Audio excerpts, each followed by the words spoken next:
اعوذ باللہ من الشیطان الرجیم بسم اللہ الرحمن الرحیم السلام علیکم ناظرین محترم، ہماری پچھلی ویڈیو جو حوض بن انق کے بارے میں تھی اور اس ویڈیو میں ہم نے ایک قوم کا مختصراً ذکر کیا تھا۔ ناظرین محترم، آج کی ویڈیو میں ہم اس قوم کا مکمل تعارف قرآن و حدیث کی روشنی میں کروانے کی کوشش کریں گے اور یہ بھی بتائیں گے کہ اللہ پاک نے اس قوم کو کس طرح قوم بنی اسرائیل سے فلسطین کے اندر شکست دلوائی اور اس قوم کو ملک بدر کروا کر اس قوم کو فنا کر دیا۔ ناظرین محترم، تاریخ ہوا ہے کہ اللہ تعالیٰ اگر کسی قوم کو اس کے نیک اعمال کے تحت عروج بخشتا ہے تو اس کی سرکشی کی پاداش میں اس قوم کو زوال سے بھی دوچار کر کے اس قوم کی ہستی کو مٹا دیتا ہے یا اس قوم کے اوپر ظالم اور جابر حکمران مسلط کر دیتا ہے۔ ناظرین محترم، آج ہم جس قوم کے بارے میں بات کر رہے ہیں اسے تاریخ قوم عمالقہ کے نام سے جانتی ہے۔ ناظرین محترم، قوم عمالقہ کو تاریخ وحشت اور سرکشی کی وجہ سے ہمیشہ یاد رکھے گی۔ ناظرین محترم، قوم عمالقہ عراق کی رہنے والی تھی اور اس نے مصر، شام اور فلسطین تک اپنی طاقت کے بل بوتے پر قبضہ کر لیا۔ پیارے ناظرین، جب قوم بنی اسرائیل نے اللہ تعالیٰ کے احکامات کی خلاف ورزی کرتے ہوئے سرکش ہو گئے اور بتوں کی پوجا کرنے لگ گئے تو اللہ تعالیٰ نے اسی قوم عمالقہ سے ایک ظالم بادشاہ جالوت کو بنی اسرائیل کے اوپر مسلط کر دیا۔ ناظرین محترم، قرآن پاک میں اسے قوم جبارین کے نام سے پکارا گیا ہے۔ قرآن کریم میں قوم جبارین کا ذکر سورہ المائدہ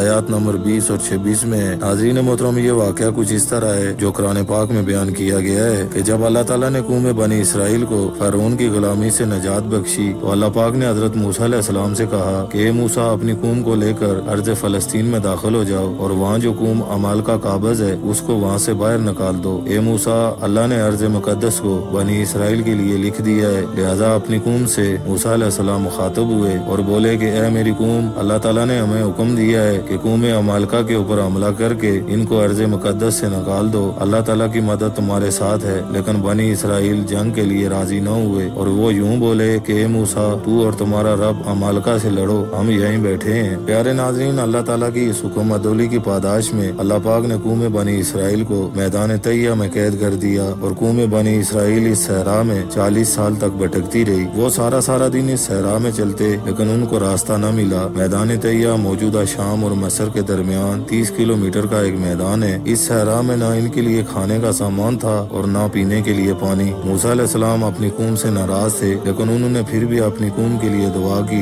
جو قبول ہوئی اور اللہ تعالیٰ نے بنی اسرائیل کے لیے آسمان سے من و سلوہ اتارا اور موسیٰ علیہ السلام نے اپنا عصا مبارک ایک پتھر پر مارا اور پانی کے 12 چشمے ظاہر ہو گئے۔ اس کے بعد دوبارہ اللہ تعالیٰ کا حکم ہوا کہ اے موسیٰ، عمالقہ کے خلاف اعلان جہاد کرو اور اپنی قوم کو جہاد کی تربیت دو۔ اس کے بعد موسیٰ علیہ السلام انتقال کر گئے اور ان کے بعد حضرت یوشع بن نون نے اپنی قیادت سنبھالی اور بنی اسرائیل کو جہاد کے لیے تیار کیا اور یوشع بن نون کی قیادت میں بنی اسرائیل نے قوم عمالقہ کے اوپر حملہ کر دیا اور عمالقہ کو ارض مقدس سے نکال باہر کیا اور یوں یہ قوم اپنے اختتام کو پہنچی۔ قوم جبارین کو اپنی طاقت پر غرور تھا لیکن اللہ کے حکم کے سامنے کوئی طاقت اور قوت باقی نہیں رہتی اور بنی اسرائیل کی کمزوری ان کے ایمان کی کمزوری تھی جو اللہ تعالیٰ کی مدد کے باوجود قوم جبارین سے ڈرنے سے ڈرتے رہے۔ امید ہے ویڈیو پسند آئی ہوگی۔ ویڈیو پسند آنے کی صورت میں اپنی رائے کا اظہار لازمی کریں۔ ملتے ہیں کسی نئی ویڈیو میں، تب تک کے لیے السلام علیکم ورحمۃ اللہ وبرکاتہ۔